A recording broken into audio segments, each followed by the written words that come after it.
El viaje de la radio sigue el viaje mágico a través de las ondas, ese que es capaz del milagro, como viajar en el tiempo.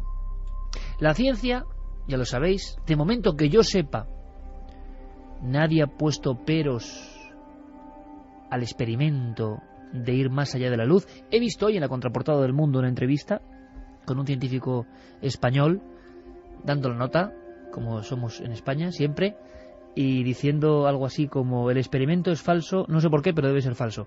Eso está muy bien, igual es falso, yo no digo que no, pero desde luego argumentar así a uno le sorprende, muy científico. Veremos qué ocurre. A nosotros personalmente nos da igual que sea verdadero o que no. Ojalá sea verdadero, porque simplemente se muestra que las fronteras del conocimiento se amplían, pero han pasado unas 2 semanas de la gran noticia, ese experimento del CERN, y nadie ha dicho: aquí está el error. Con lo cual, debe ser algo muy gordo lo que se cuece ahí. Los neutrinos, esas partículas ínfimas de la realidad, en cosas increíbles. Y la sensación de que nosotros no podemos hacer milagros, pero los ladrillos que nos componen sí que los hacen. Las cosas más pequeñas que componen nuestra vida, nuestra alma, nuestros huesos, nuestra sangre, más allá de las células, más allá, mucho más pequeño, pero somos nosotros y resulta que pasan cosas increíbles. ¿Qué es eso? ¿Quién mueve eso? Bueno, pues el experimento ha dicho que de momento parece que todo lo que consideramos que era real puede resquebrajarse, más allá de la velocidad de la luz. Se habló de viajes en el tiempo. Es curioso, el mismo periódico, en una portada sensacional, hablaba de abrir esa posibilidad, ese ensueño de viajar en el tiempo. Hace mucho tiempo, más de 30 años, más de casi 40, creo, Javier, ahora nos pones en antecedentes y traes material exclusivo, se rumoreó, casi en un ambiente como los de Santi, en ambiente de conspiración, principio de los 70, el Vaticano trabajaba en un proyecto para, yo no sé si viajar en el tiempo o ver el pasado, o ver el futuro, o qué veían. Fotografías extrañas que circularon, que nadie sabe de dónde se obtuvieron, y había 2 códigos. Uno era Ernetti, como un nombre en clave dentro de este expediente, Ernetti, padre Ernetti, y otro, muy sonoro, era algo así como el título de la carpeta que ahora abrimos, que decía cronovisor. ¿Y cuántas personas, amigos y amigas, nos han preguntado por el cronovisor? No podemos hablar de una forma como se habla habitualmente, no, sino dando elementos exclusivos. Los trae Javier Sierra de su archivo interminable, en este caso, historia vivida a flor de piel. Él se encontró, él entrevistó al protagonista de esta historia, Ernetti. Y la pregunta, aunque sea para responder en esquema, para todos tenerlo claro, Javier, es: ¿quién era este sacerdote envuelto en esta extraña trama? Pues el padre Ernetti era un licenciado en teología, en filosofía, en física y en lenguas orientales, es decir, no era ningún inculto, que en un momento determinado y por circunstancias que vamos a desenmarañar en los próximos minutos, se vio implicado en probablemente la investigación científico-religiosa más fascinante de la que yo haya oído hablar jamás. Déjame empezar con una declaración de principios. Se puede viajar en el tiempo. No lo pongo en interrogantes. Se puede viajar en el tiempo. Yo lo he hecho en estas semanas, sumergiéndome en mi archivo, reencontrándome cuadernos de notas y viejas cintas de cassette donde habían quedado registradas voces y sensaciones de hace unos cuantos años. En concreto, del mes de febrero, de un húmedo mes de febrero de 1993. El día 13 yo llegaba a Venecia, siendo un joven periodista muy emocionado con la posibilidad de poner el pie por primera vez en la ciudad de los Duques, y en cuanto entro en la plaza de San Marcos, lo primero que hago es buscar con la mirada la isla de San Giorgio. La isla de San Giorgio se encuentra frente con la magnífica catedral de Venecia, y allí se intuye ya el perfil del monasterio que era mi objetivo. Una gran bóveda, unos edificios tremendos a su alrededor, que es donde durante muchos años, desde que a los 16 decidió entrar a profesar como benedictino, estaba viviendo Pellegrino Ernetti. Esa era la persona a la que yo quería entrevistar. Le había telefoneado unos días antes para decirle que quería hablar con él sobre el diablo y sobre el Catecismo de Satanás, un libro que acababa de publicar en esas fechas en Italia. ¿Fue el anzuelo que le lanzaste periodístico para luego pasar a otros temas? Sí, porque sabía que si yo le mencionaba la palabra cronovisor, no me iba a recibir. Había una razón para ese rechazo. El 2 de mayo de 1972, Ernetti cometió una indiscreción. Se publicaba en el suplemento dominical del Corriere della Sera, el Domenica del Corriere, una entrevista de 5 páginas que se titulaba «Inventada la máquina que fotografía el pasado». Un periodista del Corriere della Sera había ido a encontrarse con él para hablar de otras cosas, y este hombre, que es reservado pero locuaz a la vez, se había ido de la lengua y le había contado cosas sobre otro experimento en el que él estaba implicado, que era este asunto del cronovisor. La historia era muy fascinante.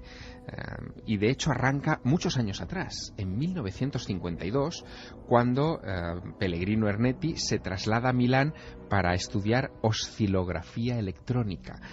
Es una rama de la física que estudia sobre todo la vibración de la voz. Él estaba estudiando física y estaba estudiando también música antigua, y había decidido irse a la Universidad Católica de Milán para completar sus estudios. Y allí inmediatamente trabó amistad con el padre Agostino Gemelli, que era un investigador en cuestiones de esta oscilografía electrónica que tanto fascinaba al padre Ernetti. El 17 de septiembre de 1952, según cuenta en sus notas, en medio de una grabación musical que ellos estaban realizando, queda registrada una voz masculina que no estaba allí. El padre Gemelli la identifica estupefacto. Es la voz de su padre, que había muerto unos años antes. Estamos hablando, Javier, antes del inicio oficial de las psicofonías con Jürgenson en el 58. 7 años antes. 7 años antes. Es la voz de su padre, la voz del padre, del progenitor del padre Gemelli, que dice: yo te ayudo, siempre estaré contigo. Gemelli se queda perplejo porque estaban tratando de poner en marcha un nuevo aparato de grabación que habían construido ellos en los laboratorios de la Universidad Católica de Milán, y en medio de los momentos de desesperación, mientras armaba este mecanismo, tenía la costumbre el padre Gemelli de invocar a su padre, ¿no? De «Papa, ayúdame». Y cuando de repente ve o escucha la voz de su padre en esa grabación, se queda realmente perplejo. Inicia una investigación con Ernetti. Si eso se ha quedado allí grabado y es la voz de una persona difunta, ellos tienen el pavor de haber descubierto algún tipo de mecanismo vinculado al espiritismo. Y lo primero que hacen es acudir a Roma a informar a Pío XII de lo que había sucedido. Y Pío XII les anima a seguir con la investigación. Una cosa es el espiritismo para el Santo Padre, y otra cosa muy distinta es que un aparato técnico que no está sujeto a ninguna clase de invocación ni de creencia pueda captar algo que parece de otro tiempo, del pasado. Y ahí se inicia la chispa.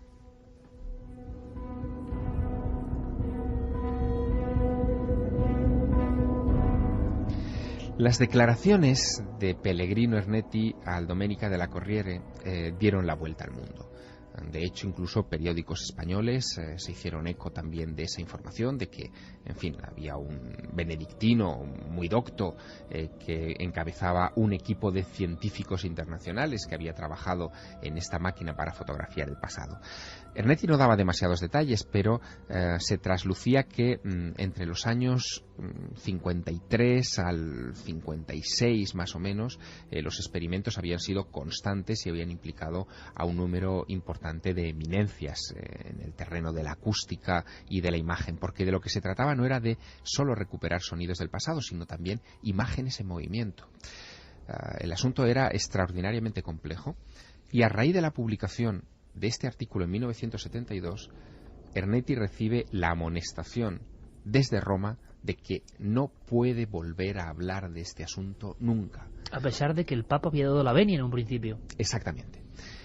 El caso es que esa entrevista terminará reproduciéndose en un libro que yo leí, que se llama El libro del pasado misterioso, de Robert Charroux, que es el libro que a mí me pone sobre la pista de este asunto, y que yo llevaba aquel 13 de febrero de 1993 a Venecia. Exacto, este que tenemos aquí sobre la mesa. Este mismo. Bueno, pues con ese libro bajo el brazo y sabiendo que Ernetti había recibido la prohibición absoluta de volver a hablar y que la había cumplido desde 1972 hasta 1993, es decir, 21 años de silencio, yo no podía pedir una entrevista directa para hablar del cronovisor. Pero una vez que estuve sentado frente al padre Ernetti en su despacho oscuro, con un crucifijo enorme detrás, y con mi compañero de viaje, Sebastián Romero, que era el fotógrafo que me acompañaba disparando continuamente su máquina, una vez que estuve sentado frente a él, le empecé a preguntar por el cronovisor. Su sorpresa fue mayúscula. Al principio dijo: no tengo nada que decir, no puedo hablar de este asunto, pero poco a poco vi que con un poco de insistencia podía ir desgranando algunos detalles, porque él sentía también la necesidad probablemente de hablar. Así que en un momento dado le pregunto sobre los principios del cronovisor. Es importante, Javier, que hagas un apunte sobre la importancia de la grabación que ahora vamos a emitir, que está en italiano. Exactamente. Que el sonido no es el mejor porque es en esas circunstancias y que es un sonido exclusivo. Sí, es la primera vez que se emite. Yo he referido en varias ocasiones esta entrevista, en artículos, incluso Pellegrino Ernetti fue el personaje que me inspiró, uno de los personajes de mi primera novela, de La Dama Azul, porque para mí fue la entrevista más difícil de mi vida, hasta ese momento, desde luego, y después también es de las más difíciles. Primero porque tuve que utilizar ese artificio para llegar al entrevistado. Segundo, porque me daba la sensación de estar forzando a un hombre que ya era mayor, que estaba, en fin, por encima de los 65 años, y creía que le estaba de alguna manera engañando, ¿no? o aproximándolo a un abismo del que él quería huir.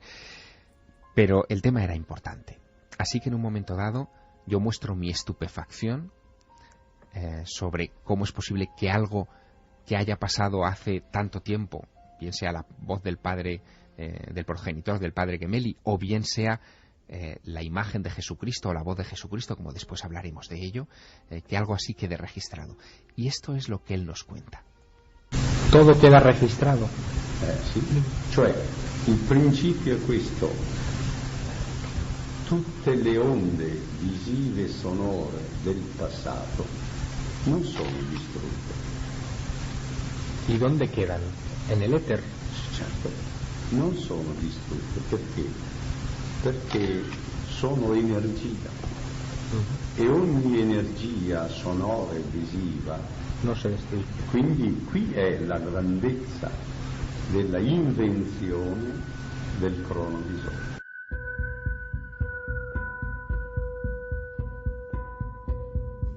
Che enorme impacto 3 y 20 è la grandezza della invenzione del cronovisore. Estamos viajando en el tiempo. Hablamos de la máquina que fotografía y escucha el pasado, pero una grabación como esta nos está trasladando al pasado. Nos está trasladando a un hombre que hoy ya no vive, ya no está entre nosotros, porque falleció unos meses después de y que vive esta a través entrevista. de las ondas. Exactamente. Esa paradoja es la que él explota de alguna manera. Por supuesto, aquí estamos hablando de una grabación hecha con recursos técnicos, pero lo que él sostiene es que cada momento de la historia, digamos que tiene un impacto en el éter, que es algo que ha sido muy discutido por la ciencia y, en fin, todavía objeto de algunos debates, y que genera una vibración que, si somos capaces de sintonizar con ella, seríamos también capaces de recuperar en imagen y en sonido. En aquel artículo del Domenica del Corriere se publicaba una imagen, una fotografía que fue muy impactante, Iker, y que sin duda tú recordarás y muchos de nuestros oyentes habrán visto en algún momento u otro en alguna revista especializada o en algún libro. Era un primer plano de Jesucristo en la cruz.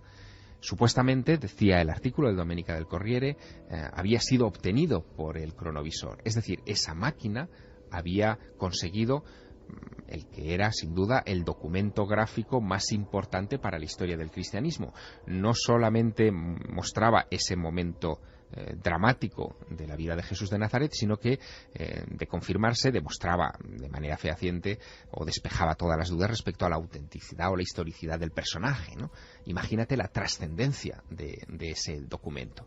Bueno, ese documento, que fue reproducido por periódicos y por revistas de todo el mundo en los meses siguientes. Una cara lacerada, dramática, entumecida. Exacto, pues le granjeó bastantes disgustos al padre Ernetti, porque inmediatamente, al cabo de los 3 meses, saltó la información de que se trataba de una imagen, de un primer plano, de un crucifijo, de una figura que se encontraba en un santuario que se llama el Santuario del Amor Misericordioso de Colevalenza, en Perugia, no demasiado lejos de donde estaba el padre Ernetti, y que, había sido utilizado para urdir un burdo fraude.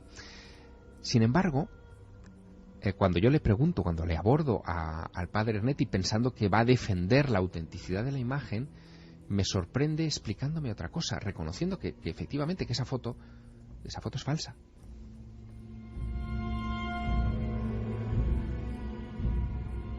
Allora, questa è falsa, non è giusta questa. Questa è una fotografia che portano, ma non è vera. Falsa questa è una fotografia fatta qui davanti, ma non per questo motivo della macchina del passato. Era una fotografia con gli studi che io avevo fatto con un fisico di Lisbona, De Matos. Qui non c'entra, non è vero questo. Daba una pista, Iker, decía, esta foto es falsa, pero corresponde a un estudio que yo he hecho con un físico de Lisboa llamado De Matos. Luego, ¿era falsa o no era falsa? Bueno, hay una historia detrás. Una historia que he podido reconstruir en la medida de mis posibilidades, hablando también con amigos del padre Ernetti, con gente que estaba alrededor suyo, e incluso con un escritor y otro sacerdote conocido, que es el padre François Brin, autor de varios libros sobre la supervivencia después de la vida, y que, lo conoció muy bien y lo trató desde los años 60. Lo que ocurrió fue lo siguiente. En ese monasterio, ese santuario del amor misericordioso de Colevalenza, vivía una monja, la hermana Esperanza, que era una mística, que tenía una muy buena amistad con el padre Ernetti. Cuando Ernetti comienza sus experimentos y logra las imágenes de Jesús en torno al año 1953, finales del 53, cree que esa mujer, esa hermana Esperanza, le va a guardar el secreto y acude a ella con las imágenes que él ha captado del Gólgota y del momento de la crucifixión. No hay un primer plano. Son imágenes, según lo que cuenta, lo que me contaba el padre François Brin, son imágenes tomadas en la distancia. Es como un gran angular que obtuviera una secuencia de lo que estaba ocurriendo en ese promontorio a las afueras de Jerusalén. Pero se veía lo suficientemente nítido, incluso casi en 3 dimensiones en esas imágenes, como para ver los rasgos claros de Jesús en la cruz, agonizando en la cruz.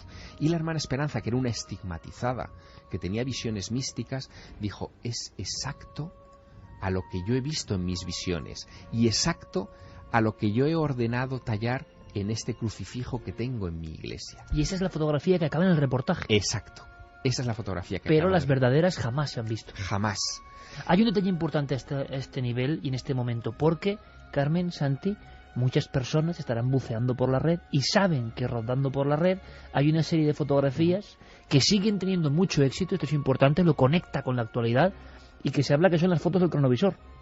Sí, recurrentemente además a nosotros nos envían una fotografía que parece que se ve a Jesucristo con los apóstoles caminando, detrás, ¿no? caminando. Tampoco pertenece al cronovisor. Nos las mandan siempre como fotografías rondan hechas, como verdaderas. Rondan como verdaderas. Y recurrentemente se dan modas que van pues mandándolas a los diversos correos y de nuevo cuentan la historia del cronovisor. Mira, en un tiempo un poco posterior a esta entrevista que estamos recordando esta noche, en el año 2003, yo tuve una larga conversación con François Brin, el padre Ernetti ya llevaba un tiempo muerto. Él murió el 8 de abril del 94, un año, un mes y 26 días después de mi visita. Y Breen se prestó a recordar conmigo, ya te digo, en otra larga conversación, detalles de sus encuentros con el padre Ernetti. Se conocen en el año 64 y meses antes de morir Ernetti, es decir, un poco después de haberse entrevistado conmigo, Ernetti le dice que este asunto de repente se ha reactivado, el del cronovisor, ¿no? Y que le han llamado a Roma a entrevistarse con 2 de los miembros de aquel primitivo equipo de científicos con los que construyeron la máquina. Una máquina, por cierto, que en el momento en el que se publica este asunto del Domenica del Corriere es ordenada desmontar, acaba en algún almacén del Vaticano del que ¿Se sabe cómo era? ¿Se supo cómo era su esquema? Sí, hay varios esquemas publicados sobre este asunto. Parece que era una máquina de 3 cuerpos con una especie de biombo acristalado central donde las imágenes se formaban dentro, como si fuera una imagen en 3 dimensiones, en fin, como si se vaporizase. Una especie de holograma. Una especie de holograma, efectivamente, pero no hay muchos detalles extra al respecto. Solo sabemos que se desmontó y que los planos, le contó Ernetti a François Breen, terminaron en un notario de Suiza y en una caja fuerte en Japón, sin que dieran más detalles a ese respecto.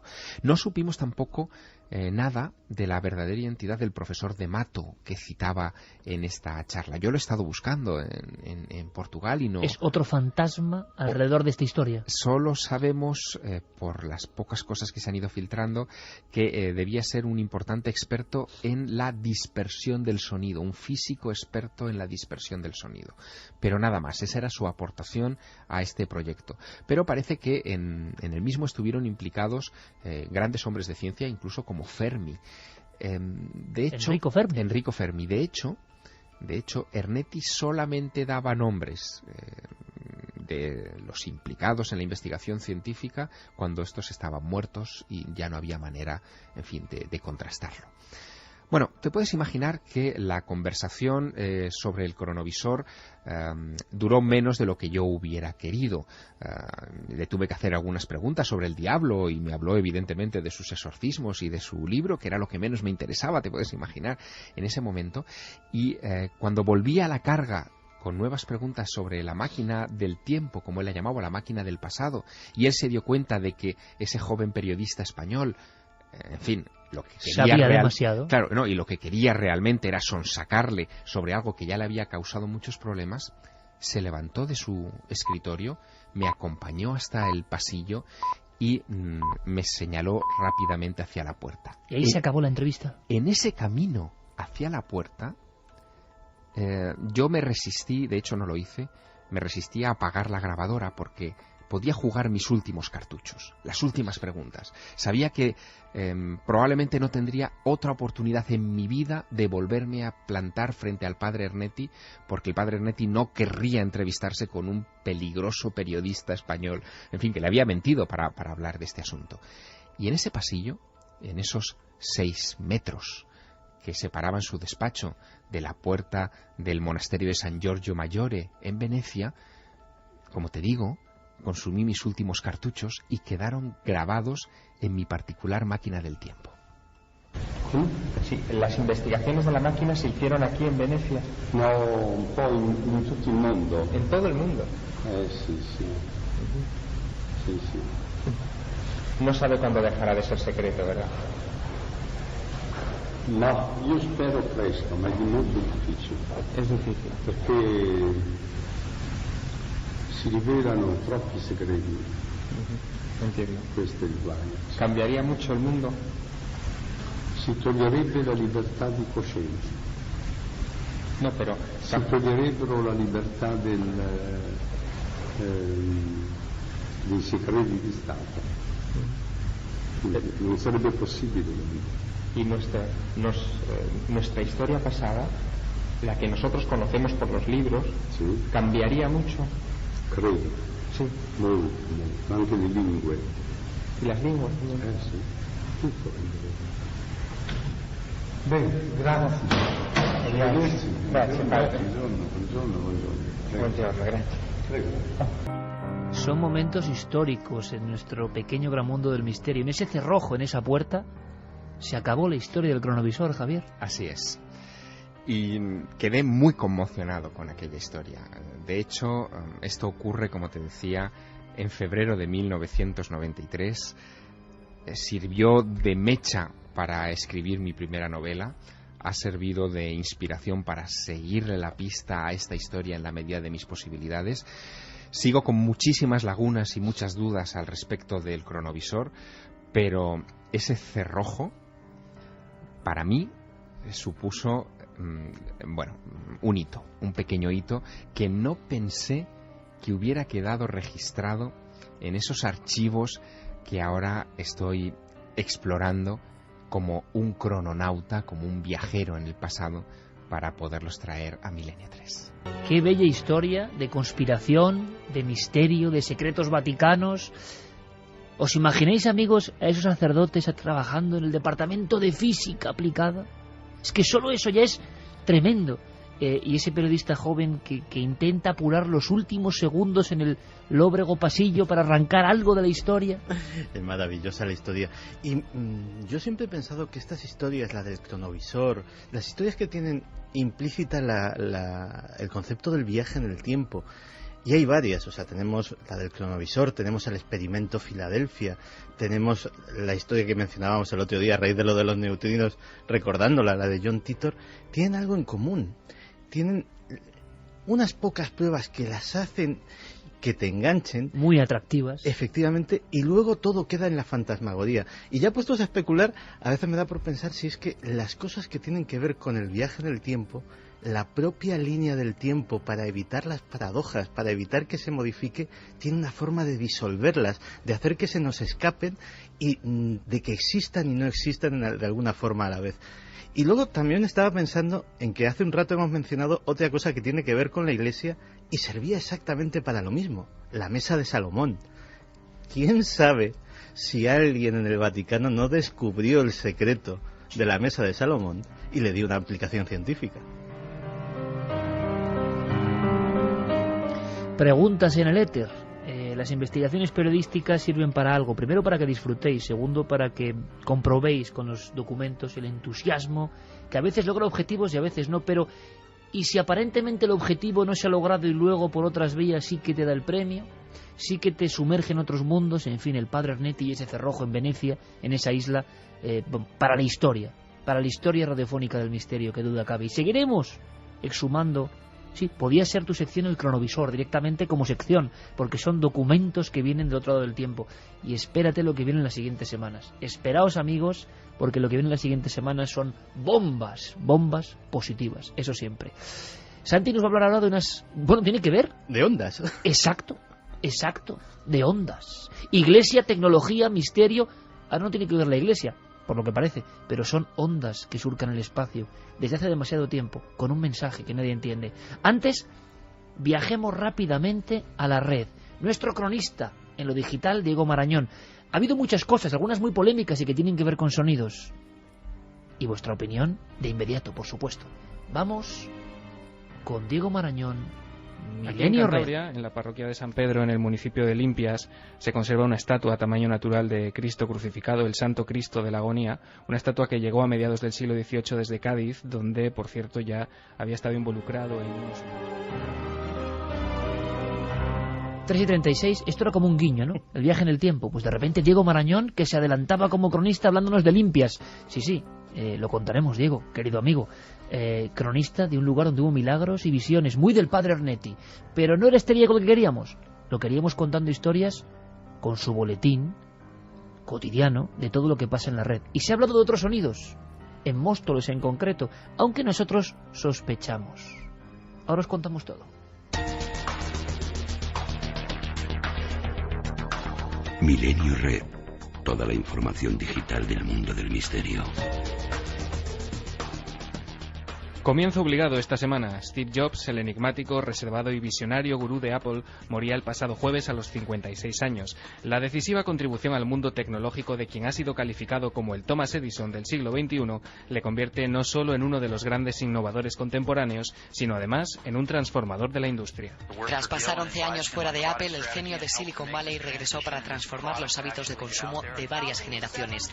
Y vaya si lo consiguió, hizo del ordenador una herramienta cotidiana y al alcance de cualquiera, revolucionó los hábitos de la industria discográfica y elevó la telefonía móvil a cotas nunca antes vistas. Los que lo conocieron afirman que era un hombre obstinado, apasionado y sobre todo perfeccionista, pero Jobs era también un visionario de la promoción y del diseño. El anuncio que utilizó para el lanzamiento del primer Mac en 1984 sigue estudiándose hoy en las facultades de comunicación y está considerado como uno de los 50 mejores de la historia. Hoy más que nunca Internet se rinde a sus pies. Miles de internautas mandan sus mensajes de condolencia al mail que la compañía ha habilitado para ello y se vuelcan en las redes sociales. Las imágenes que han corrido como la pólvora esta semana son tan espeluznantes como sospechosas. El supuesto fantasma de una figura femenina camina por la parte trasera de una tienda cuando de repente se gira y mira fijamente a la cámara de vigilancia. La historia acabó de condimentarse cuando el autor de la grabación, Andrew da Silva, dijo haber descubierto que la tienda fue construida supuestamente en el lugar donde en su momento se había levantado un orfanato victoriano. Esto le ha llevado a sostener la teoría de que el espíritu puede ser uno de los huérfanos muertos.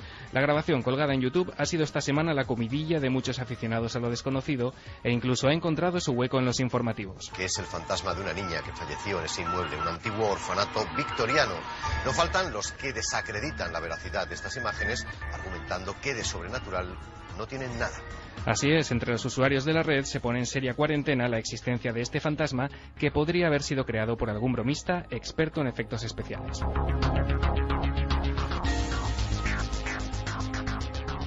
Las bibliotecas del Consejo Superior de Investigaciones Científicas han digitalizado su fondo de manuscritos en hebreo, árabe y aljamiado, la escritura en caracteres árabes de las lenguas romances del Al-Ándalus tardío, para facilitar su consulta y estudio. El catálogo de documentos, que abarca obras desde el siglo XIII al XX, se encuentra disponible desde esta semana en Internet. Por eso en el CSIC investigamos también en el campo de las humanidades, de las relaciones sociales, porque es tiempo de comprender que los espacios en conflicto pueden ser espacios de cultura. Los documentos disponibles en el portal son de naturaleza muy diversa: contratos matrimoniales en hebreo, tratados de magia y sortilegios, libros religiosos o bendiciones de nacimiento, entre otros. Y es que parte del legado cultural y científico que nos dejó el mundo árabe se esconde aún hoy en manuscritos pendientes de una investigación profunda. Y terminamos con el alboroto de la semana en Twitter. Un usuario de la red social aseguraba haber escuchado y grabado sonidos extraños en la madrugada del 4 de octubre en Móstoles. Los ruidos, del estilo de los que llevan oyéndose en los últimos meses en distintos puntos del globo, fueron supuestamente grabados con un teléfono móvil y puestos a disposición de los internautas a través de un vídeo en YouTube.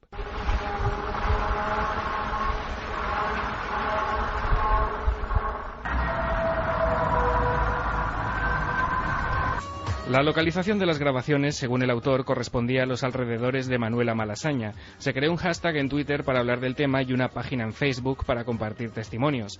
La polémica, de corto recorrido en los días posteriores, se encontró con teorías como la que apuntaba a que fueran sonidos de trenes por la noche dentro del Metro Sur o maquinaria descargando raíles para las vías. Sea como fuere, y aunque no dudamos de que algo se escuchó en Móstoles aquella noche, la prudencia de este equipo y las múltiples sombras que tiene la red nos obligan en este caso a no ir más allá.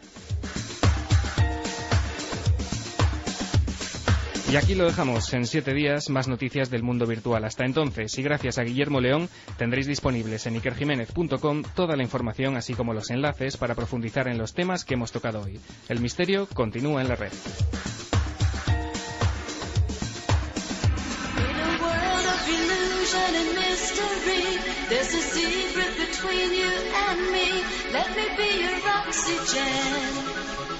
Let me feel your breath again.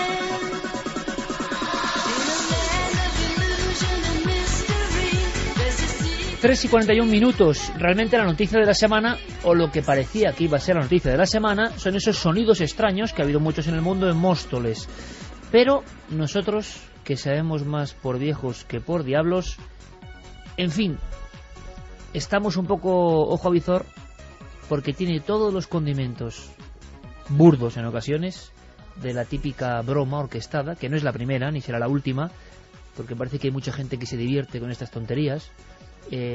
Bueno, pues deben tener mucho tiempo libre, y además a veces plantadas como para que la gente pique.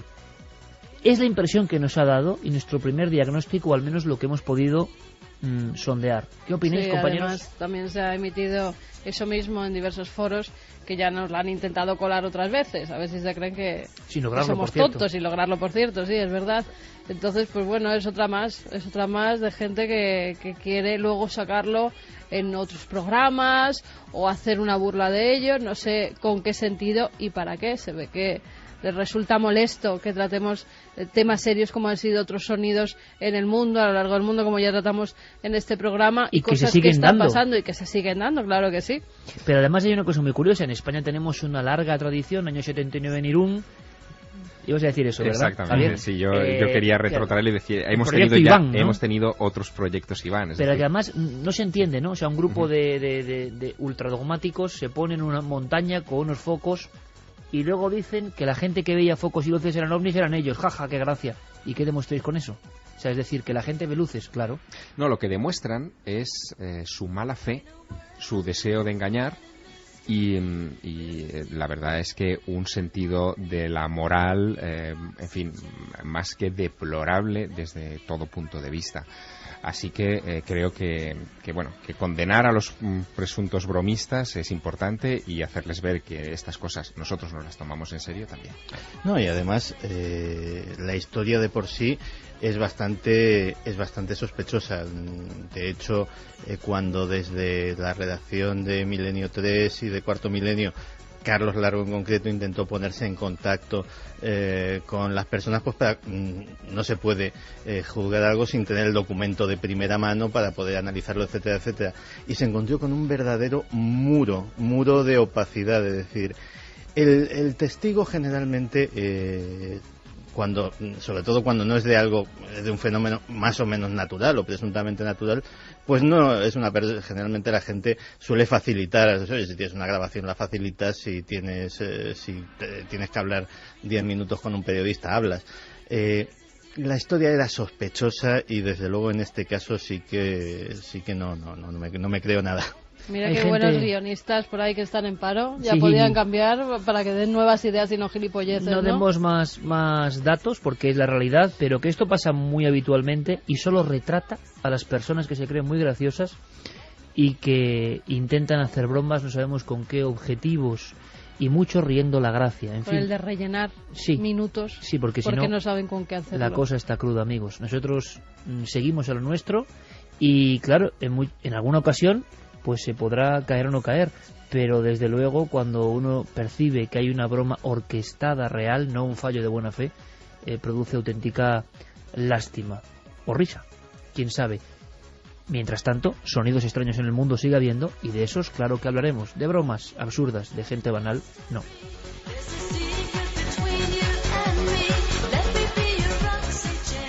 Y de inmediato vamos a concentrar todas las opiniones de nuestros amigos. De inmediato nos marchamos a la sección de Santiago Camacho. Que suene el piano y escuchad otras voces, otros sonidos.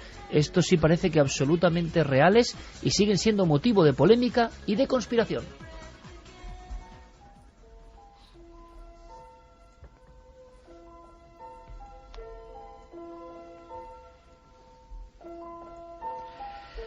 Pues sí, que de hace unos meses hablábamos en estos mismos micrófonos de las emisoras de números. Por si alguien no lo oyó, resumiremos diciendo que desde hace muchísimos años en onda corta hay un montón de emisoras que a veces transmiten simplemente secuencias de números dichas por voces masculinas, femeninas, a veces hasta infantiles, o cadenas incomprensibles en lo que parece Morse, o algunas, como la que va a ser la protagonista de nuestra historia de hoy, extraños sonidos y extraños zumbidos que nadie ha sabido darles una explicación. Volvemos a traer el tema porque han surgido novedades, y han surgido novedades sobre posiblemente la reina de estas emisoras, la más mítica, la que tiene más seguidores, la que cientos de radioaficionados y de personas que incluso ya desde el ordenador, porque ya hay gente que en streaming coloca esta emisora para que pueda ser seguida, llevan siguiendo sus emisiones desde hace años, tabulando pequeñas variaciones, transcribiendo lo que se dice. Es la UVB76.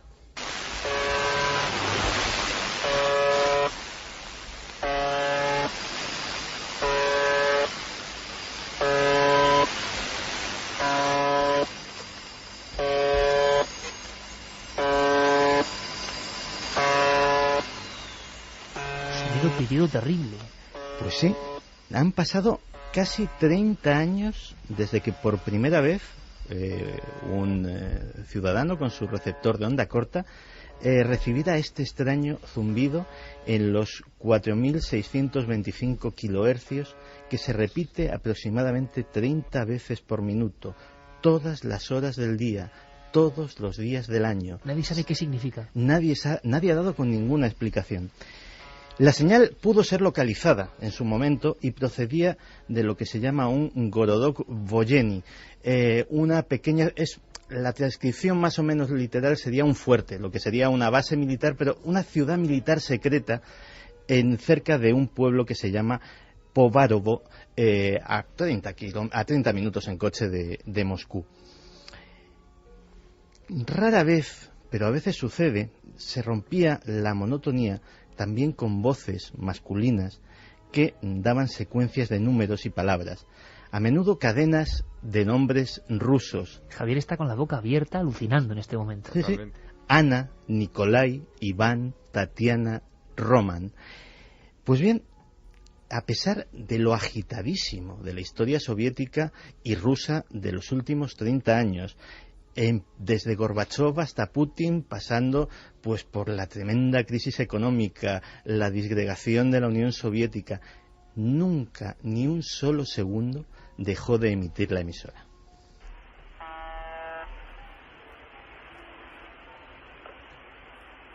UZB-76, UZB-76, 93, 882, Naimina, 74. Esto, compañeros, es otro viaje en el tiempo. En esa voz, todo el mundo soviético concentrado, ¿eh? Pues, al parecer, solamente hubo una extraña variación el 3 de noviembre de 2001, cuando accidentalmente, o presuntamente de forma accidental, alguien se debió de dejar un micrófono abierto y se oyó una conversación en ruso entre dos personas que decían: soy el 143, no recibo el oscilador. A lo que otro contestaba: esto es la sala de operaciones, las órdenes se están enviando.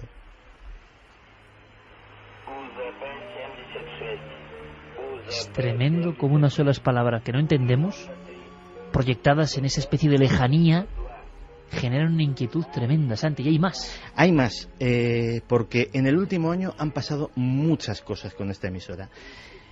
El 5 de junio de 2010, de repente, por primera vez en 30 años, cesó la emisión, bruscamente, durante casi una hora. Después continuó. Y el pasado 25 de agosto comenzó una fase de actividad extrañísima que a estos vigilantes de esta emisora los tiene sumamente alarmados. Por segunda vez hubo un parón también de casi una hora. Después, desde principios de septiembre, los cortes han sido relativamente frecuentes, seguidos de fragmentos de emisión de música, concretamente pequeños fragmentos del Lago de los Cisnes de Tchaikovsky.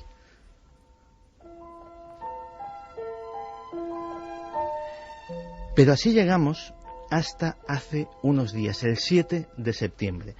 El 7 de septiembre había una de estas interrupciones y una voz decía que la emisora cambiaba de nombre y pasaba a llamarse Mikhail Dmitry Zenia Boris, que en el código fonético de deletrear de los rusos vendría a ser que la emisora se llama actualmente MDZHB. Y luego siguió uno de los típicamente crípticos mensajes de esta emisora, que era 04979DRENDOUT. Y luego otra serie de números y después Terensky. Y continuaron los zumbidos. 3 días después, la frecuencia y el tono han cambiado. Y los zumbidos se han vuelto un poquito más estridentes y los mensajes hablados cada vez más frecuentes.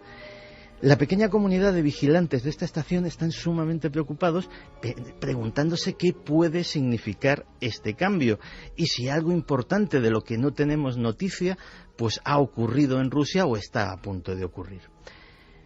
Teorías sobre qué es esto hay cientos, desde algún tipo de experimento científico que tendría que ver pues con la medición de la intensidad de la ionosfera, lo cual por los zumbidos podría ser, pero desde luego no tiene ninguna coherencia con los mensajes hablados, hasta las dos teorías más inquietantes y más extendidas. Una de ellas que son instrucciones para el espionaje ruso, que una maquinaria que estaba utilizando el antiguo KGB está siendo utilizada actualmente también por el FSB, por sus sucesores, y que esos mismos agentes que tienen en el extranjero siguen recibiendo instrucciones muy concretas a través sobre todo de esos mensajes hablados, aunque se ha especulado con que los zumbidos también podían tener codificado algo de información que nadie ha sido capaz de detectar cómo descodificarla.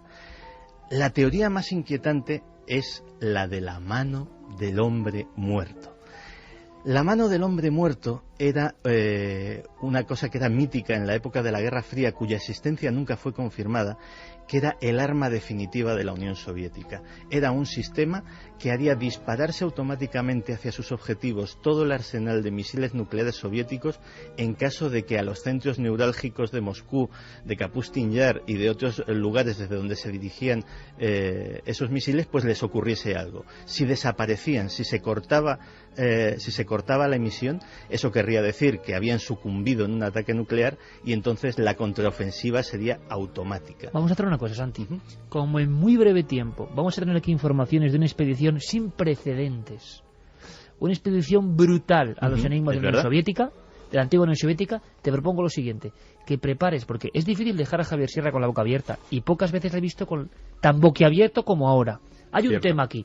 Santi, te propongo que te metas... Fuiste el primero en España en contar esto, hace ya por lo menos un año, hablamos de las emisoras de números, y ahora las últimas noticias. Te propongo que como viene ya ese dossier con una expedición, os digo que os va a dejar sin palabras, que ha recorrido gran parte del territorio soviético, y todo el material va a estar aquí en Milenio 3 exclusivo. Bueno, pues, Santi, agregamos a esa expedición tu dossier. Todo lo que sepas, lo que consigas y lo que grabes... Lo queremos aquí. ¿Te parece? Bien, lo tendremos. Fantástico, Santi. 3:06. ¿Qué mejor momento para que el proyector, el viejo proyector, eche de nuevo a rodar e ilumine esta penumbra con una historia real que se maquilló o se potenció con una película? Películas que dieron la vuelta al mundo, algunas, y que generaron enormes dosis de angustia. Pero claro, la historia real, como suele ocurrir, era mucho peor.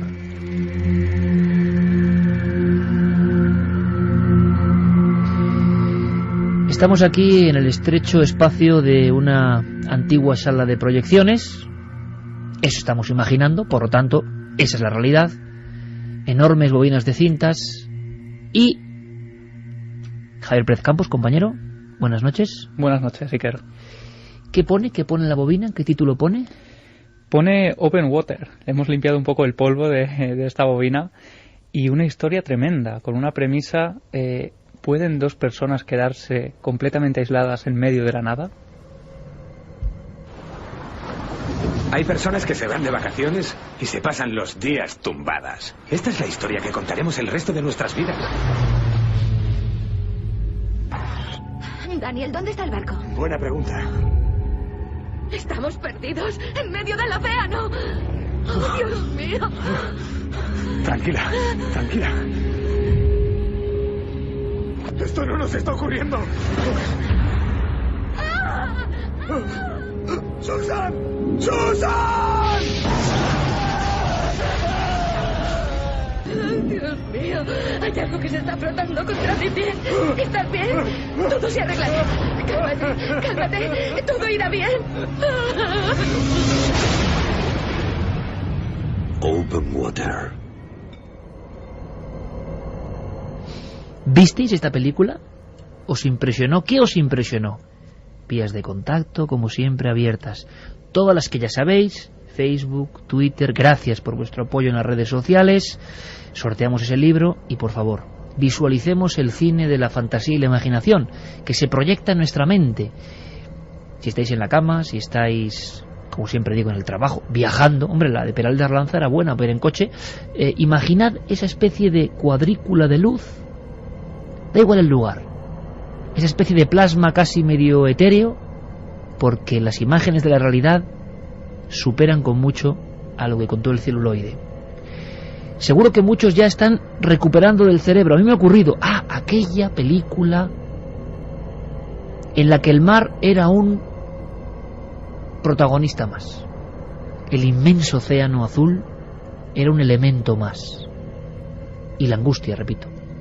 Historia real, Javi. Tu misión siempre es traernos lo que no se contó de estas películas.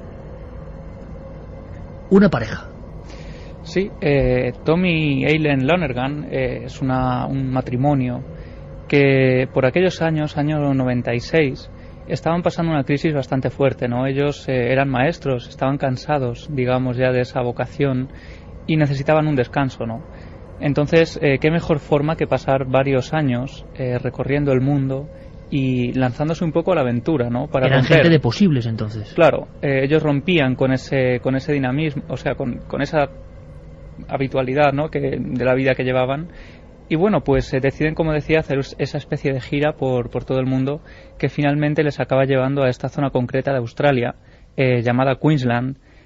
Bueno, pues Eileen decidía en aquel momento iniciar a su marido en el mundo del submarinismo, ¿no? Ella era una auténtica apasionada de ese mundo. ¿Y el marido no? Ajá, claro. Entonces acaba convenciéndole para que hagan una inmersión en la barrera de coral de San Crispín, en ese barco tremendo llamado Port Douglas, que les llevará hacia su desaparición completa, ¿no? Hasta el día de hoy. Pero era una ruta, o sea, no eran aventureros 100%, iban con otros turistas, iban como en estos viajes que se hacen de recreo que te dejan ahí, que a veces, en fin, en mitad del océano. Luego uno lo hace y luego piensa, no sé si es muy seguro esto, en mitad del gran azul. Algún experto nos ha dicho, eso nunca, a mí me lo han dicho, eso nunca lo vuelvas a hacer. En mitad del gran azul, no. Luego contaremos por qué. Pero vamos, que era un viaje organizado turístico prácticamente, no de grandes especialistas que se adentran solos. Y parece que ocurre algo. ¿Dónde está el barco? Buena pregunta. Supongo que es uno de esos. ¿Estás bromeando? Más vale que lo sea. ¿Y cuál crees que es? No lo sé.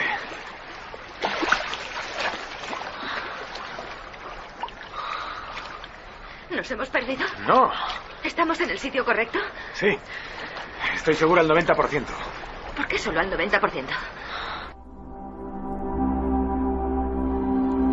De momento, Javi, es un viaje placentero. Están los dos. ¿Qué ha pasado? ¿Por qué están los dos y no está el resto del grupo, que son varios, según tengo entendido, de turistas que tranquilamente quieren zambullirse con ellos? Claro, este es el momento en que Tom y Eileen han subido a la superficie, ¿no? Lo que ha ocurrido antes es que ellos, bueno, pues habían embarcado en este barco que decíamos, y Geoffrey Nairn, que es el encargado de este viaje en concreto, había hecho un recuento de todas las personas que iban a bordo. ¿Qué es lo que había ocurrido? Que esta pareja en concreto había saltado antes del recuento. Un acto fatal que les llevó, bueno, pues al peor momento de sus vidas, ¿no? O sea, los imaginamos todos sentados ahí en cubierta y como están muy ansiosos se les ocurre, no pasa nada y saltan, pero saltan antes de que, como hacen las azafatas con ese chivatillo que clac, clac, clac, clac va contando, hagan el recuento. Por lo tanto hay oficialmente 2 personas menos. Claro, eran 26 oficialmente, pero él se queda con 24 personas. Esta decisión es una decisión trágica que ellos en un primer momento ni siquiera valoran, no hacen como una cosa de lo más normal y sin embargo les acabará costando la vida. La gran pregunta es, ¿cómo es posible que una buceadora experta cometa este error? Claro, lo que había ocurrido es que ellos no contaban tampoco con que ocurriera algo así, ¿no? Digamos que el haberlo hecho durante varias veces y haber sobrevivido, digamos, le llevó a creer que esta era una de esas veces. Y salen, emergen, ¿y qué ha pasado con el barco? Pues lo que ocurre es que cuando, bueno, ellos se entretienen debajo del mar y cuando salen descubren que se han retrasado, efectivamente, y que no hay absolutamente nadie. se encuentran en la completa y la más absoluta soledad. Es por la mañana todavía. Sí, es por la mañana.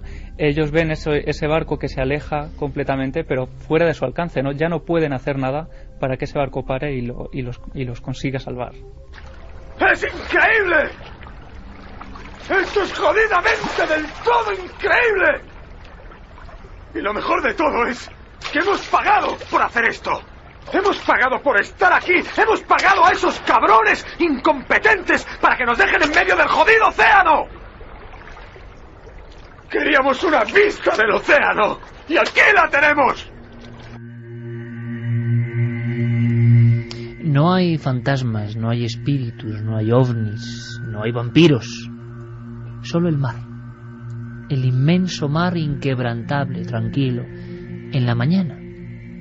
Y dos personas en esa inmensidad tremenda.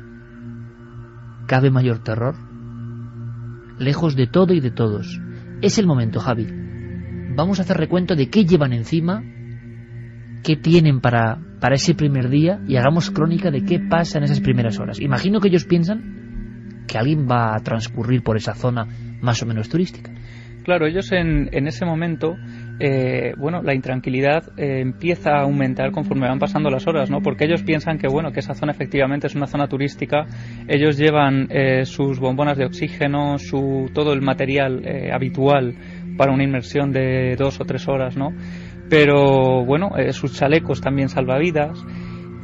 Absolutamente nada de comida, nada de bebida, porque no contaban que esto fuera a ocurrir, ¿no? Entonces hay que imaginar cómo van pasando las horas tan angustiosas para esta pareja. No tienen nada de comer, no tienen agua potable. Hay que imaginar también que esto es por la mañana, ¿no? Pero se estima que probablemente estuvieron vivos más de 2 días. Más de 2 días. Va cayendo la noche, imagino, y la angustia va creciendo, y se intuye o se sabe, y luego sabremos por qué se sabe, que incluso la tensión entre ellos estalla. Claro, ¿cómo es la relación, aunque sea tu mujer? 2 personas hay al filo del abismo. Claro, aparte que por los diarios que posteriormente se encontraron de esta pareja, se sabía o se pensó que ya había cierta fricción entre esta pareja, ¿no? Entonces es un momento, podemos imaginar, en el que ambos se echan la culpa el uno al otro de lo que ha ocurrido. Ella, como culpable principal de ese accidente, ¿no? Porque él principalmente no quería bucear. Entonces, imaginemos también el frío, ¿no? En pleno enero, en mitad del océano, ese frío tremendo, las olas, el oleaje constante, el mareo, la falta de alimento que va aumentando ese mareo, ¿no? ¿Llegan a dormir, Javi? Sí, porque claro, aquí no se sabe a ciencia cierta nada de lo que ocurrió, a excepción de algunas pautas que tenemos aquí, ¿no? Pero probablemente se cree que la primera noche durmieron creyendo que iban a encontrarlos al día siguiente, que el barco se iba a dar cuenta de que faltaban 2 personas y irían en su búsqueda. Y por supuesto, nada más lejos de la realidad. No pasó ningún barco, pasó la primera noche. Imaginen, por favor, imaginad, amigos, a ese matrimonio que encima se tira los trastos a la cabeza. Tú has sido el culpable, tú me has llevado este viaje, ya, pero tú y dijiste que viniésemos a Australia. En fin, solos en mitad de la nada y en pleno día de momento. Claro, cuando llega la noche ya no me lo quiero ni imaginar. La historia de una especie de pizarra de piel. Sí, es que al día siguiente, 26 de enero del 98, llevaban ya un día en el mar, en medio del mar. Ellos llevaban consigo una pizarra de piel que es muy habitual entre los submarinistas para escribir debajo del agua y dejar ciertos mensajes, ¿no? Esta pizarra apareció 3 días después, a varios kilómetros del sitio donde se perdieron, y es una pizarra en la que ellos escribieron un último mensaje desesperado de socorro. Lunes, 26 de enero de 1998. A cualquiera que pueda ayudarnos. Hemos sido abandonados en el arrecife de Agincourt por el borde exterior el 25 de enero de 1998 a las 15 horas. Por favor, ayúdenos. Vengan a rescatarnos antes de morir. ¡Ayuda! Hay material original de toda esta historia real. Esa pizarra existe. Qué dramatismo en el mensaje. Están los dos absolutamente, dependientes el uno del otro. Y por si faltaban elementos de esta angustia terrible, empiezan a pasar cosas a su alrededor, y no son precisamente barcos, ¿no?, sino otras sombras. Claro, esto también es muy posible que ocurriera tal cual nos lo cuenta la película incluso, porque a día de hoy, casi 13 años después de aquello, no hay ni un solo rastro de los cuerpos de este matrimonio. Empiezan a aparecer tiburones alrededor de ellos y bueno, probablemente vieron en ellos un alimento rápido, ¿no? Y se cree que ellos fueron víctimas de estos animales. Claro, pero hay que imaginar, como ha pasado en otras páginas de la historia, no el ataque, sino el intuir en mitad de esa gran plancha azul, tranquila en ese momento, sin oleaje, que algo vaga por debajo de ti. Intuir, y estás con tu mujer además, ¿no? O sea, una familia que está ahí y que ve las sombras por debajo. De hecho, tenemos como muy bien has dicho, tenemos un registro histórico de supervivientes de algo así, que son los 300 marineros supervivientes del USS Indianapolis. 300 de un total de 900 náufragos que estuvieron en el agua 4 días y que vieron cómo 600 de sus compañeros fueron metódicamente devorados uno tras otro por los tiburones. Y desde luego, solamente darte un dato, entre los supervivientes del USS Indianapolis hubo varios suicidios después. Ese es el tipo de angustia que se vive con esos animales. Esa palabra, ese término suicidio, aparecerá también en la historia, en los documentos reales que nos trae Javier Pérez Campos. ¿Cómo pudieron ser esas horas, posiblemente en el crepúsculo, cuando salen a cazar los tiburones, viéndose rodeados? ¡Daniel! ¡Daniel! ¡Oh, Dios mío! ¡Daniel! ¡Me ha mordido! ¡Cariño! ¡Ese cabrón me ha mordido! Voy a echar un besito. Voy a ver. ¡No! ¡Ese cabrón! No, déjame ver. ¡Ay, Fíjate Dios dónde mío! está. Me duele muchísimo. Respira hondo. Me duele. Quédate aquí. Yo iré a ver.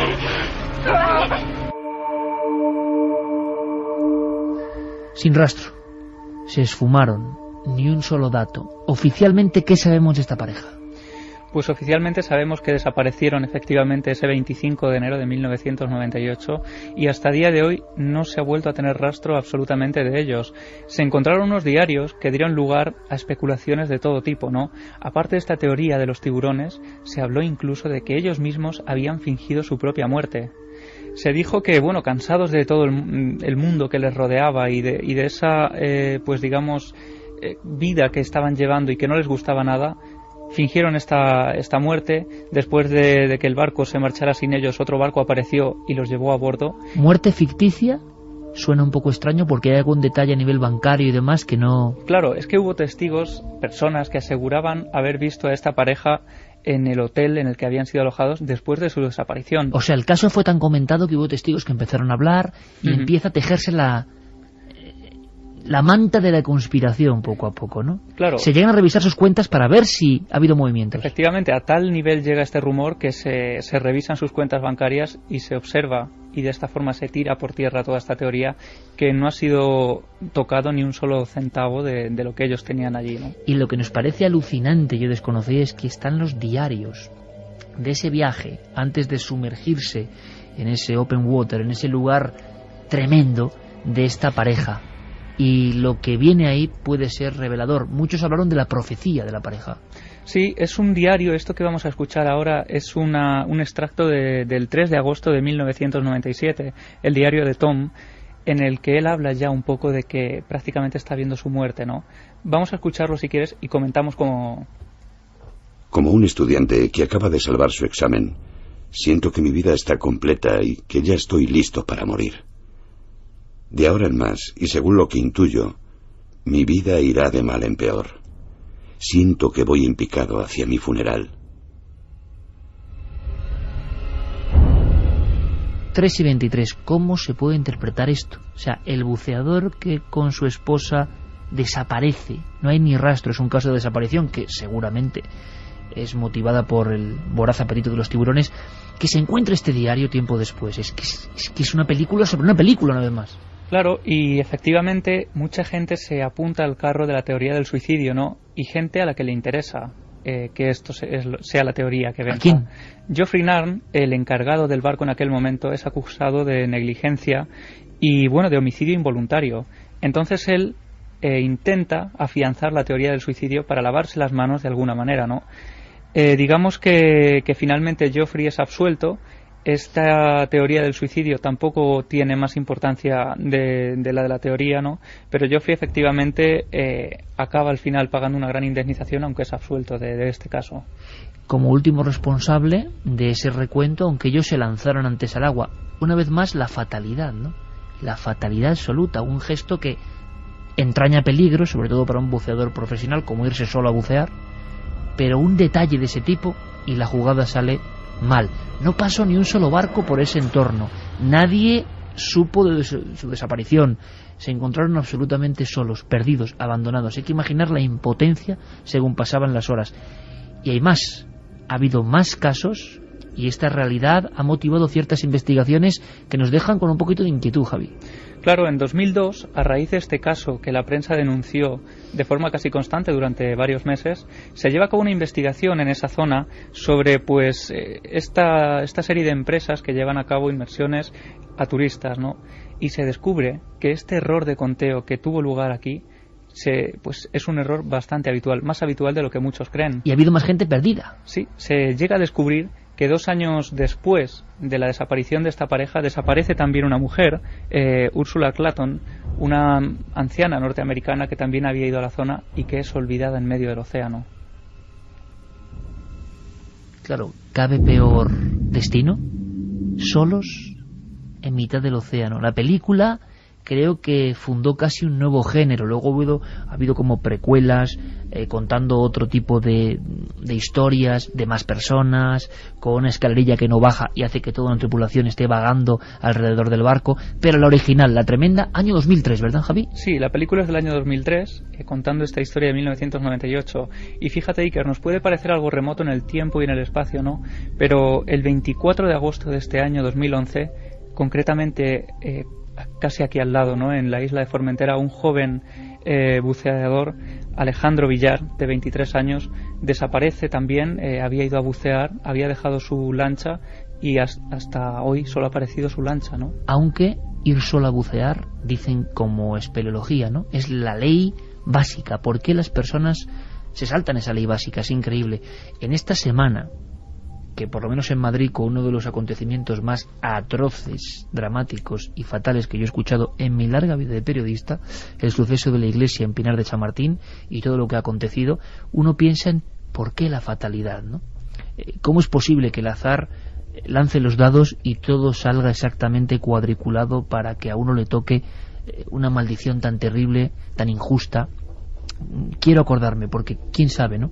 Quizá haya familiares de esta chica, de estas personas que han sido tiroteadas dentro de una iglesia, en un lugar sagrado, por un loco, un ser que yo no me atrevo a calificar ni de humano, si hace eso. Yo lo siento, que me critiquen lo que quieran, una auténtica alimaña. Yo no sé si está loco, Bueno, estaba loco. Me da igual, pero Peor te quiero todavía. decir que me da lo mismo. O sea, con individuos así en la sociedad, y justificando en algunos casos, poco hacemos. Qué desgracia, qué rápido nos olvidamos de las víctimas de este tipo de cosas por la fatalidad. Nuestro recuerdo, si a alguno le llega a nuestro eco de Milenio 3, porque no concibo mayor dolor en una familia que lo que ha pasado, por desgracia. Un día cualquiera y se olvidará. La fatalidad, la mala suerte, lo tremendo a veces nos golpea. ¿Cómo le pasó a esta pareja? Fíjate, Iker, que hace unos meses estábamos hablando en estos micrófonos de la crisis económica y de las causas que la habían traído. Pues precisamente es el no tener en cuenta la fatalidad. En Wall Street empezaron a contratar a gente con prestigiosísimos títulos en matemáticas financieras, en física teórica, del MIT, de Cambridge, etcétera, etcétera, para que les hicieran modelos en los cuales cualquier eventualidad, cualquier riesgo estaba calibrado. Lo que no estaba calibrado era la indeterminación, era la fatalidad, era que a veces suceden terremotos de 9 en la escala de Richter enfrente de una central nuclear que está preparada para terremotos de 8. Era que todas las semanas a alguien que tiene una posibilidad entre 1 millón de que no le pase, le toca la lotería. Es que lotería negra. Y la lotería de verdad. Ya, también. Es que en el mundo real la fatalidad ocurre y eso no lo puede tener previsto nadie.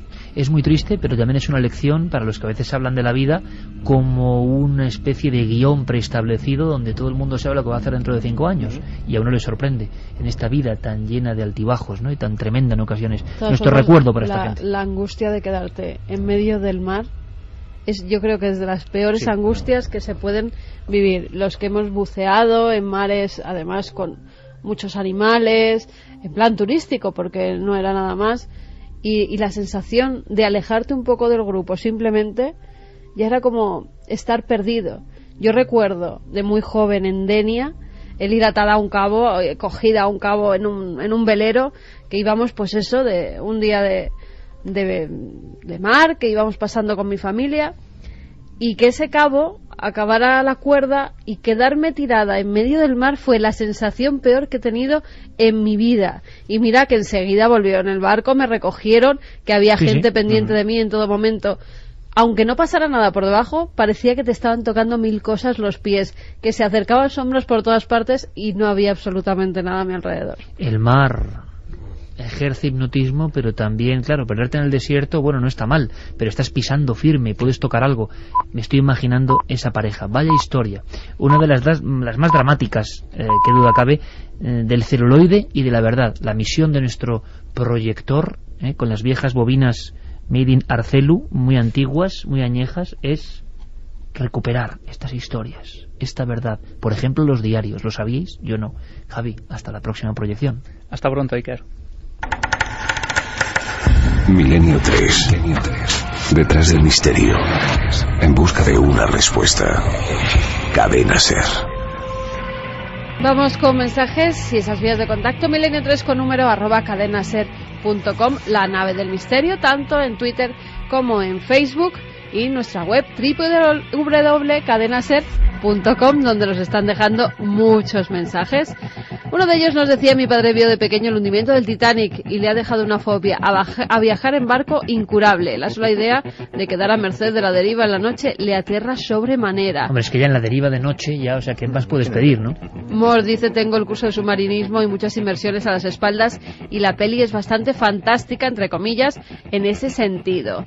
Raquel: el miedo y la angustia, irte cansando poco a poco y saber que no puedes hacer nada, que vas a morir, se me ponen los pelos de punta. Yo quiero recordar a un amigo que estuvo en Cuarto Milenio, que era un explorador y un recuperador de arqueología submarina, y que nos decía, todo ilusionado, que iba a una gruta que debe andar por la zona de Mazarrón o de Cartagena, y a la semana prácticamente de estar en Cuarto Milenio, poco después nos enteramos que ha sido encontrado su cuerpo dentro de la cueva, sumergido y muerto, claro.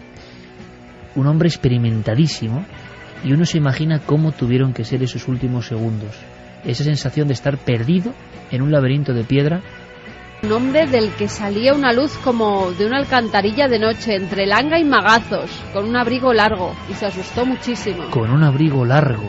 Langa, en Ávila. Qué terrible descripción, ¿no? No es la única, de estos personajes. Yo recuerdo uno, Santander, playa de Liencres, uno de los casos de ufología cántabra, que es de verdad bizarra y rara, y era eso, una especie de hombre con gabán pero altísimo, caminando en la noche, y da auténtico miedo a los que ven esa figura avanzando. A las 3:33, José Antonio Soler te pregunta: ¿cómo se titula esa canción que acabáis de poner? Es Oxígeno, pero una versión moderna. A ver si le podemos ayudar. Noel no es que sea de sus preferidas, yo lo obligo a meterla a Noel. Ahí tenemos nuestras desconexiones telepáticas. No la meto yo, que la metas, que no. Y es DJ Vértigo, una extrañísima rareza, pero claro, la ponemos porque es un homenaje movido al gran maestro cósmico y gran creyente en los extraterrestres, no podía ser de otra forma, Jean-Michel Jarre. ¿Pero le has dicho el nombre de la versión? DJ Vértigo, ¿no? Ah, vale. Repíteselo, DJ Vértigo. DJ Vértigo. Eso es. Esta temporada viene con fuerza, nos dice María: en 3 semanas me habéis aterrorizado para el resto del año. No obstante, ni apago la radio ni dejo de sintonizaros. Enhorabuena por las dramatizaciones. Junto a los amigos de Santi, las echaba de menos, al igual que estas noches de inquietud. Pues igual hoy hace doblete.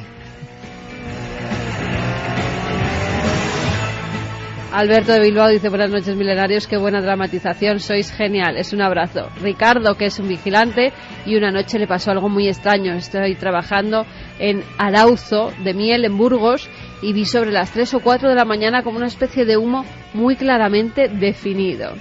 Iván de Valencia. Forma humana, imagino.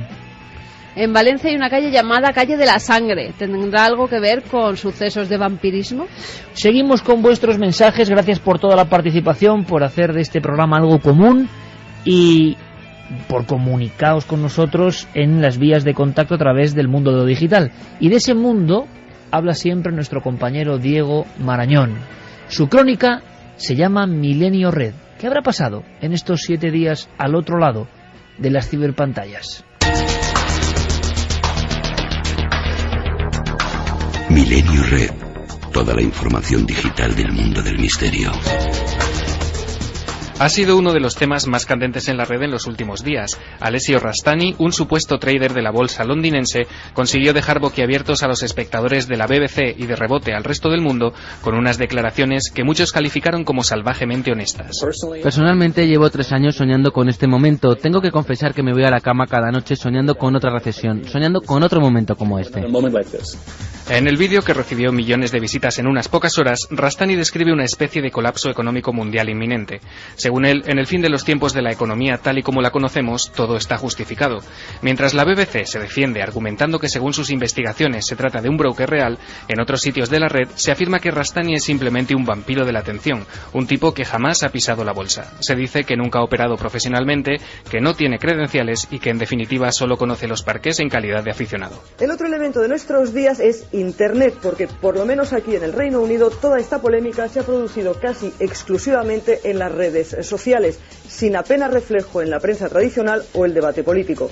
La polémica continúa a estas horas y por aparecer han aparecido hasta teorías conspiranoicas. ¿Y si Rastani hubiese sido obligado a dar marcha atrás? Al fin y al cabo, según él, es Goldman Sachs quien domina el mundo.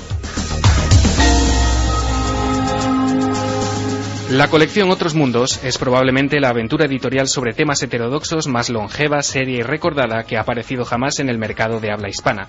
A finales de los años 60, Plaza y Janés concibió esta colección y otras como Horizonte o Realismo Fantástico con el fin de ofrecer a los aficionados al misterio un amplio corpus de obras encuadradas dentro de este movimiento. Un éxito sin precedentes que el prestigio de Plaza y Janés ha asegurado para España con su colección Otros Mundos. Casi 60 títulos aparecidos. Pídalos en su librería. Poco tiempo después, otras series como El Arca de Papel, la Biblioteca Básica de Espacio y Tiempo, Fontana Fantástica, Otros Horizontes o Rotativa tomarían el relevo, dejándonos un legado editorial de incalculable valor. Ahora, gracias a la red, podemos encontrar información exhaustiva y detallada de esta y de otras míticas colecciones en el blog bibliotecaesotérica.blogspot.com, una joya en formato de catálogo virtual en el que perderse durante muchas horas. El Centro Tecnológico Barcelona Media, miembro de la red Tecnio, ha creado la aplicación Barcelona en Gótico, que ofrece un recorrido en 3D para descubrir a tiempo real algunos de los referentes góticos y neogóticos más destacados de la ciudad. La aplicación ofrece un paseo por algunos edificios emblemáticos de la zona, encuadrándose en un proyecto creado en el marco del subprograma Avanza Contenidos del Ministerio de Industria, Turismo y Comercio, en colaboración con el Museo de Historia de Barcelona. Por el momento, la primera versión de la aplicación está concebida inicialmente para iPad 2 y ya está descargable en el Apple Store. El Museo de Israel acaba de lanzar su proyecto digital de los manuscritos del Mar Muerto, que permite que los usuarios consulten y exploren estos antiguos manuscritos bíblicos con un nivel de detalle que hasta el momento no había sido posible alcanzar. Y en este proyecto Google, por primera vez, el mundo podrá ver en su ordenador la copia de ese manuscrito en su versión virtual. Estos documentos, que incluyen los manuscritos bíblicos existentes más antiguos, ofrecen un interesante panorama de la sociedad judía en la tierra de Israel durante el periodo del Segundo Templo, la época del nacimiento del cristianismo. El manuscrito del libro de Isaías, el de las normas de la comunidad, el del comentario de Habacuc, el del templo y el de la guerra son los manuscritos del Mar Muerto que se han digitalizado hasta el momento. Como siempre, y gracias a Guillermo León, podéis acceder a todos los enlaces e informaciones que hemos mencionado en Milenio Red desde ikerjimenez.com, porque el misterio continúa en la red. Milenio 3, Cadena SER. 3:40. Es momento de información privilegiada, de información confidencial, de información que puede poner en jaque a los grandes sistemas, gobiernos, información que solo poseen una serie de elegidos. Es una sección que viene y va, así debe ser. Hemos tenido un programa denso como la sangre. Nos hemos sobrecogido con esos muchachos de Peral de Arlanza perseguidos por algo y hemos sabido de historias desconocidas de los sacasangres españoles, de los arrancauntos, como decían. Por lo tanto, si además hemos puesto la guinda de una pareja que desaparece en mar abierto, y el informativo tampoco ha traído mejores noticias, sino vampiros y desastres, ¿por qué no cambiar un poco el tercio ahora en esta recta final? Pero bueno, quizá lo que estoy diciendo ahora sea herejía, porque la documentación está ahí. Casi como nuestro primer catedrático invitado hoy. Catedrático en los saberes heterodoxos, pero que pueden esconder verdades, siempre con libros por delante. Solo puede traer esta información sobre sus peculiares amigos, redoble de tambores, Santiago Camacho.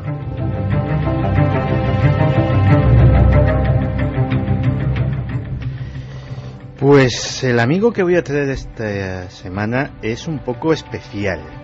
Es especial porque hasta ahora habíamos tenido amigos, ¿cómo decirlo?, minoritarios.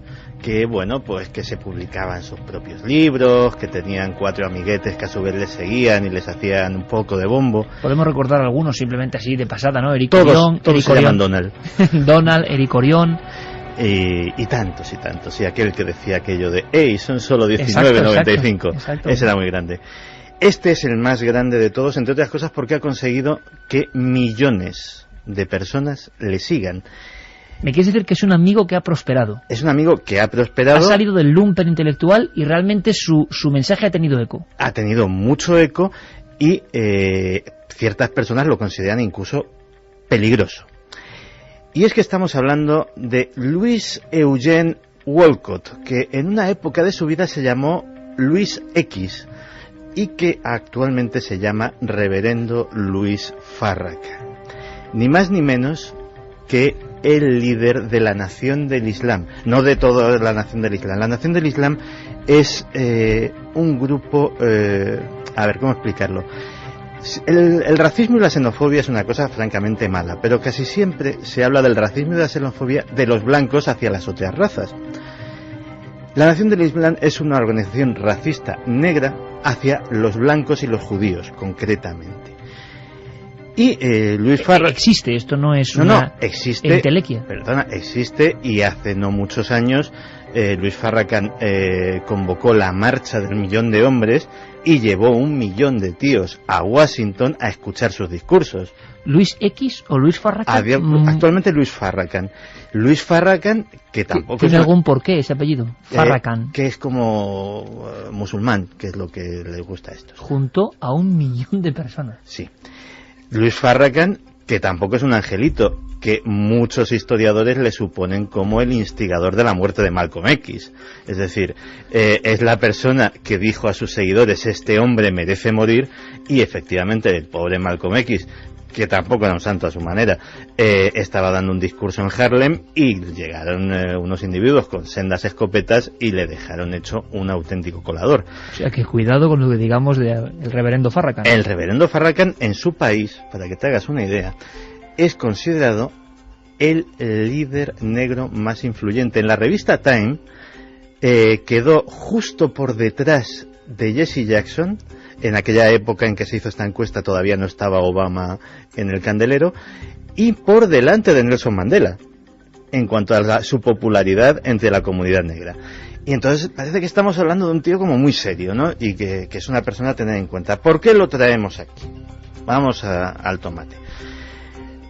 Porque Luis Farrakhan se define, entre otras cosas, como profeta vengador, la voz de la venganza de generaciones del pueblo negro cuya sangre clama por la justicia, y no solo justicia, sino también venganza. ¿Cuál es su teoría para llegar a estas cosas? Vamos a ver. este hombre que lo último que ha dicho es que Rihanna es una guarra y sus seguidores son unos cerdos. O sea, estas son... Cualquiera lo puede ver ahora mismo en internet, estas son sus últimas declaraciones oficiales. Y que dice este tipo de cosas, pues tiene... otras de sus perlas son que el judaísmo es una religión sucia y que Hitler era un hombre grande a su manera. Es decir, estamos hablando realmente de un tipo políticamente correcto como pocos de los que hemos traído aquí.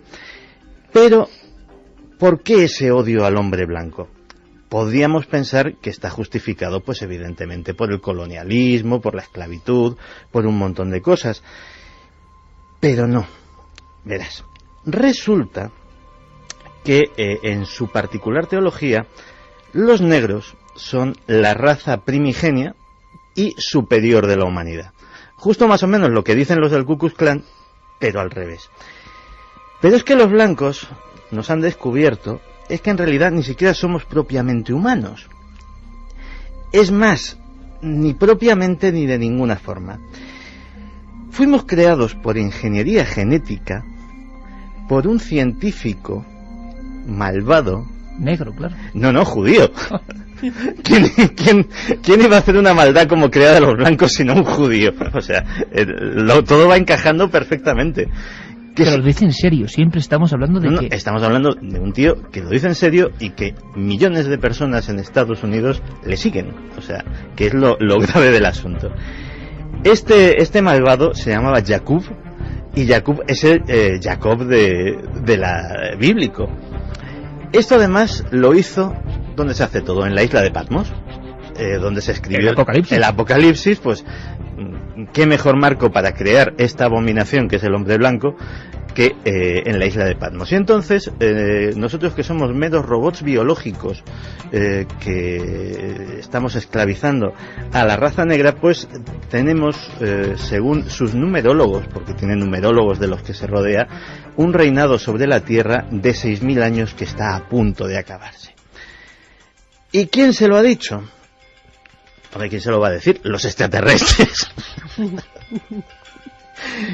Que esto es verdad. Luis Farrakhan ha sido elegido por Rael, que este es otro que tal. Hay conjunción ahí. hay colegueo. Y mira que Rael es blanco, pero no pasa nada. Porque Rael le ha declarado guía espiritual honorario del planeta, porque se lo han dicho así los hermanos mayores del cosmos. Y es que los conflictos entre los judíos, los asiáticos, los blancos, que somos los demonios, y los negros, los van a terminar solucionando los extraterrestres. ¿Por qué? Porque el 24 de octubre de 1989 Luis Farrakhan fue abducido por un platillo volante. A este hombre le pasa de todo. Que estamos hablando de un líder de opinión de calibre mundial. Se me dijo que me relajara y un rayo de luz llegó desde la rueda y fui levantado por ese rayo de luz hasta el interior de la rueda.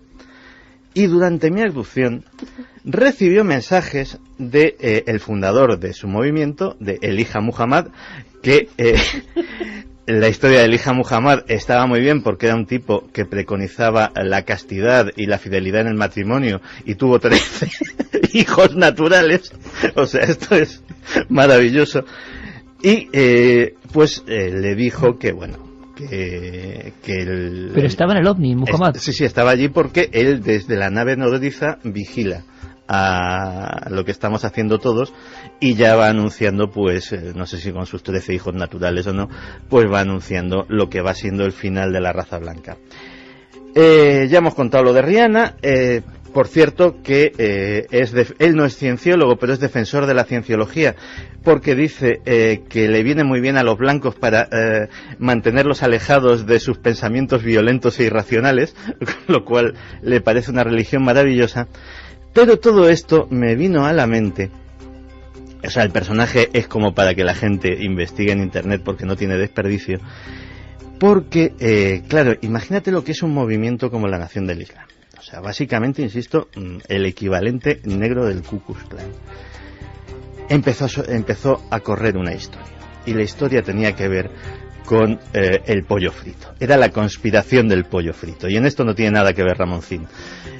La conspiración del pollo frito venía a una conocidísima cadena de pollo frito, o sea, la más importante del mundo. Sí, blanco y en botella, que básicamente sería propiedad de el Ku Klux Klan, que habría con sus científicos malignos de la misma estirpe, supongo, que el que nos creó a nosotros, creado una droga en la cual, echándola, pues se quedaban estériles solamente los negros.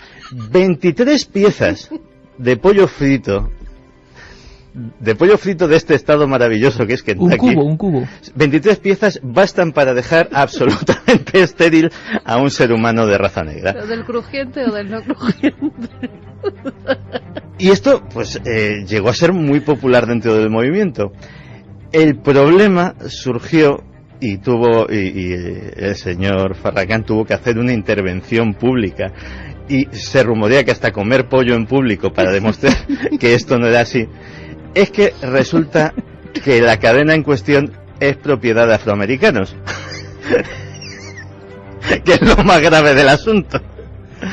Entonces, claro, el patinazo fue de un calibre bastante importante. Pero ¿cómo llegó a soltar eso a nivel mundial? ¿Qué evidencias tendría Luis X o la verdad, reverendo Farrakhan? La verdad es que era una leyenda urbana relativamente popular en los ambientes afroamericanos de Estados Unidos. Que los negros se quedaban estériles. Por culpa del pollo frito. Es que hay una cosa, y esto es un dato estadístico verídico, ahí está en artículos de marketing, artículos dedicados a por qué a los afroamericanos les gusta tanto el pollo frito. Esa cadena en concreto en Estados Unidos les encanta a los afroamericanos, y parecía que había algún tipo de relación. También te digo una cosa, hace unos meses recordarás que Evo Morales se descolgó también, en este caso no con el pollo frito, sino con lo del pollo en general, y que si causaba que los hombres perdieran su virilidad, etcétera, etcétera.